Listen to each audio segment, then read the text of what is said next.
The financial news, the president will unveil a new jobs plan this week. Mr. Obama's speech Thursday night comes on the heels, though, of still some disturbing and discouraging reports about unemployment and our economy. Joining me now is Gene Marks, president of the Marks Group and the columnist for the New York Times and Forbes magazine. Hi, Gene. Hey, Shawnette, how are you? I'm doing well. Good. So, okay, we'll take a deep breath. Yeah.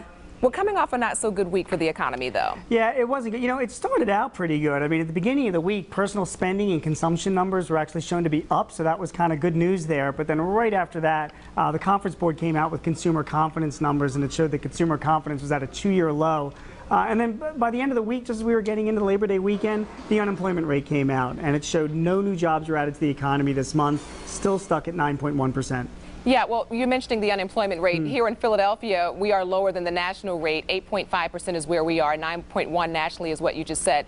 Does this mean locally for us, though, that companies are opening up and starting to hire? And the ones that aren't, what do you think is stopping them? Yeah, it's very interesting. I mean, in the Philadelphia region, the unemployment rate is always tracked a little bit lower than what it was nationally. And that's because we have the kind of companies around here that are somewhat stable, even in a time of recession, like healthcare and education, right? So we're at 8.5% right now, mainly because some jobs were added in the retail sector, believe it or not, but unfortunately some jobs were lost in the financial services sector. But overall, the Philly Fed just came out with their numbers at the end of last month, and they actually said that the Philadelphia region had actually added some jobs over the past month or two, so that's a good sign. Yeah, and I heard that in a report this week that retail has done pretty well, and of course healthcare holds stable. So bigger picture here, Gene, though, what do you think the president is going to say about creating jobs? You mentioned unemployment numbers show 0 jobs added. He really needs to bring something to the table on Thursday. Yeah, he really does. He's going to have a tough job on Thursday when he makes a speech. I mean, because nobody really wants to hear more speeches. Most people want to hear some more action from the president, you know. So,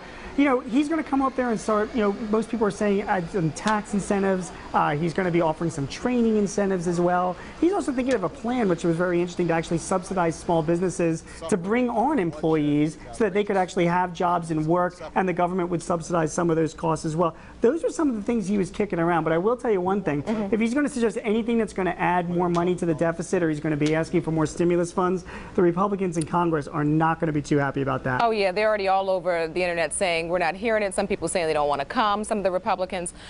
So leave us on a good note. Anything positive out there at all that we could think about? You know, at 9.1% unemployment, that's certainly not positive, Shawnette, right? But, you know, there are some good things going on. So, you know, first of all, like I said earlier, personal spending and consumer, personal savings and consumer spending was up a little bit. That's good. Bankruptcies are down, and lending, particularly to small businesses, has been up over the past few months, which is a really good thing to say. Also, Ford Motor Company, the entire auto industry, they've been having actually a really good summer, as has the travel industry, like hotels and airlines. So there are some bright spots out there in the economy, but again, the president has a big job in front of him trying to get that unemployment rate down. Yeah, that's this Thursday. Pop quiz for you. So, you know, he's supposed to be done in time for the game to start, the NFL season, the Saints, the Packers. Where are you going to be watching the president's speech? I'm going to watch that president's speech because that's my job. But if it wasn't my job, I'd probably be watching the football game. All right, you'll be watching it on Fox 29 because we'll bring it to everybody live. No doubt. Gene Marks, thank you for coming in and joining us tonight. Thanks, Shawnette. All right. In other news,